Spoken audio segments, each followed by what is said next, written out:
একদিন মহারাজ কৃষ্ণচন্দ্রের রাজসভায় কৃতজ্ঞ এবং সৎ মানুষ সম্বন্ধে জোর আলোচনা চলছিল। সেই সময় আলোচনা হতে হতে হঠাৎ করে ঠক এবং জোচ্চোর মানুষের কথা উঠে আসে। তখন মহারাজ কৃষ্ণচন্দ্র বলেন, আমি চাই না আমার রাজ্যে সৎ এবং কৃতজ্ঞ মানুষ ছাড়া কোনো ঠক জোচ্চোর মানুষ বসবাস করুক। তোমরা আজই খুঁজে বার করতে শুরু করো কারা কারা ঠক এবং জোচ্চোর আমার রাজ্যে রয়েছে।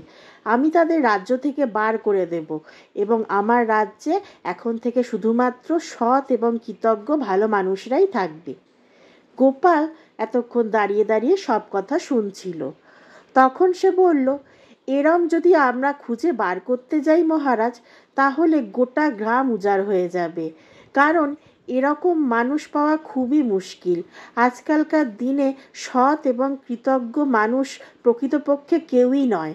সবাই কোনো না কোনোভাবে কাউকে ঠকিয়েছে বা কারুর অপকার করেছে।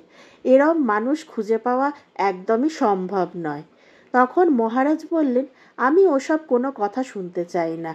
আমার রাজ্যে শুধুমাত্র সৎ, ভালো এবং কৃতজ্ঞ মানুষরাই থাকবে।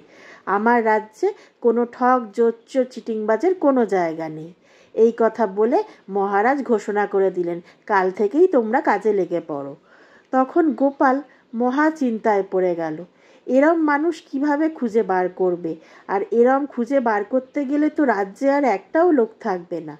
তখন গোপাল ভেবে একটা বুদ্ধি বার করল। পরের দিন গোপাল রাজসভায় তার ভাগ্নে, জামাই এবং একজন দিনমজুরকে নিয়ে হাজির হলো। গোপাল রাজসভায় হাজির হতেই মহারাজ বললেন, তুমি এদের কেন নিয়ে এসছো? তখন গোপাল বলল, আজ্ঞে মহারাজ, এদের দিয়েই আজ শুরু করলাম, কারণ এরাই সমাজের সবচেয়ে বড় জোচ্চোর, অকৃতজ্ঞ, ঠকবাজ। মহারাজ বললেন, কেন এ কথা বলছো কেন? তখন গোপাল বলল, প্রবাদটা শোনেননি, জন জামাই ভাগনা, তিন নয় আপনা। মহারাজ তখন বললেন, হ্যাঁ, এটা তো ঠিকই বলেছ।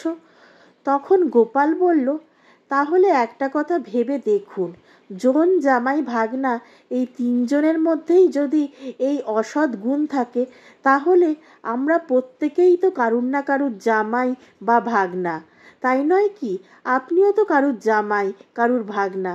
তাহলে তো সেই দিক থেকে দেখতে গেলে সমাজের সকল মানুষকেই একই শাস্তি দিতে হয়। সেই হিসাবে দেখতে গেলে রাজ্যের সকল মানুষকেই বের করে দিতে হয়। সেখানে আপনার এবং আমার দুজনেরই স্থান হবে না। সমস্ত রাজ্যবাসী বেরিয়ে গেলে রাজ্য কি নিয়ে থাকবে মহারাজ? একটিবার ভেবে দেখুন। তখন মহারাজ গোপালের কথায় বললেন, হ্যাঁ গোপাল, তুমি ঠিকই বলেছ। আমি আগে এটা ভেবে দেখিনি। তোমার কথাই ঠিক। আজকের দিনে সৎ এরম ভালো মানুষ সত্যি পাওয়া মুশকিল। আমরা সবাই বিভিন্ন দোষে গুণেই তৈরি।